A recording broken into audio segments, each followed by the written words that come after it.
Hello everyone! Today I'll be sharing with you some very important buildings that you should know as a student of Fudan University. And without further ado, let's go! Professors here like written copies. Yes, some assignments can be submitted online, but more often than not, at least one professor will require you to print. You would think you can print it in the library, but no.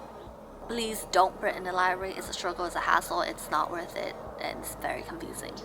It is 1,298% easier to print in the 2 printing centers on campus.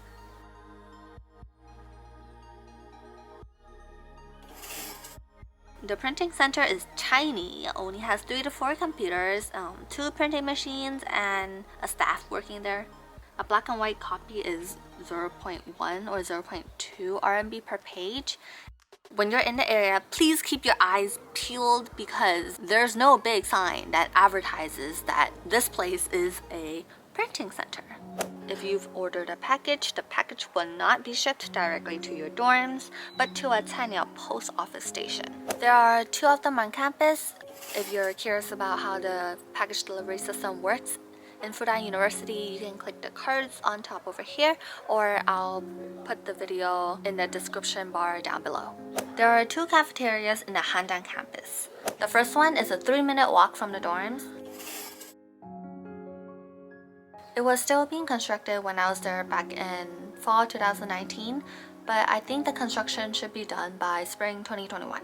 The second dining hall is the campus's main dining hall and is a gigantic 2-story tall building. They have a bakery here and also a Western cafe here. I really do not recommend the Western cafe there. It is trash. Also, the cafeterias here don't take cash. You can only pay with your trusty old Fudan student ID card. If you want to know more about the functions of this card and where to get it and all that good jazz, you can click the cards above when I make the video, or I'll post a link in the description bar as well. You won't miss this building. It's the tallest one on campus. Most of your classes will take place in this building.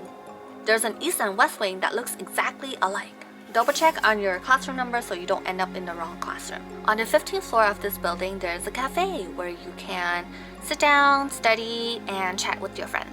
There's also several small tables and chairs on the 1st and 2nd floor of this building. It's pretty quiet here, but it also echoes. It can also be hard to find a spot here. The printing center to post office, the cafeteria, and Guangholo are, I think, the 4 most important buildings, or at least the buildings that I visit regularly. But I would also like to mention some other buildings that are of slightly lesser importance, but would be still very helpful and useful to know.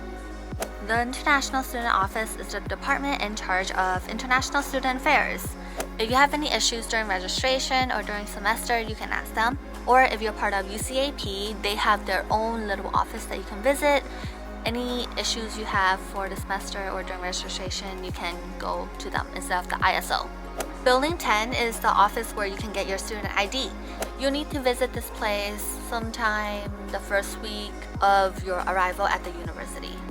If you've lost one of these IDs over here and you need a new one, you have to come to building number 10 again. The office is only available on afternoons of Wednesday. Only Wednesday afternoon. No Tuesday morning, no Tuesdays at all, no Fridays, no Saturdays, no Sundays. Yeah, so the time is not very flexible, so try not to lose your ID card because that is very precious. I hope you'll never have to visit the police station on campus, and I thought I wouldn't need to either, but I did because, dear Lord, I lost this precious little thing, this student ID card, and thankfully someone returned it at the police station and I was able to get this little thing back. So thank you, stranger. I wish you a very happy, fulfilling, healthy life. Yeah, so I'm keeping the police station on this list just in case you ever need to visit there. If you have other emergencies, please call 119, not 911 like it is here in America. It is 119 in China. Bank of China is the only bank on campus. You can only make a bank account here if you are on an X1 visa. If you're on an X2 visa, you're out of luck. X1 visa means that you can stay as a student in China for a year. X2 visa means that you can only stay for up to 150 days, which is about a semester's worth.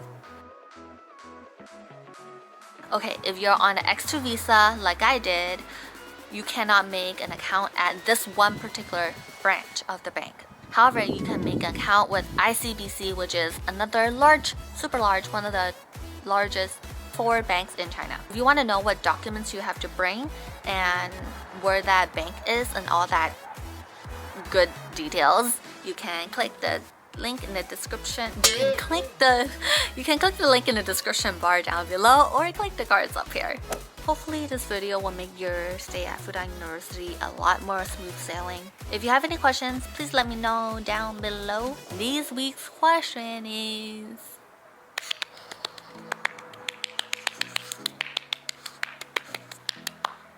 what animal do you want to be?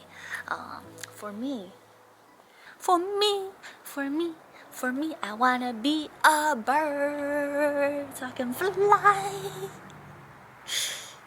Yeah, so one of my wishes has always been wanting to know how to fly with my arms. Or if I grow wings, that works too. And if I can fly, I don't have to suffer through traffic. And also that means that I can travel to basically anywhere on this planet anytime I want without having to pay airplane tickets. So these weekly little questions are meant to be there so both you and I can get to know each other in this vast internet world. So don't be shy and comment down below what animal would you want to be. And until next week, have a spectacular day. Bye bye.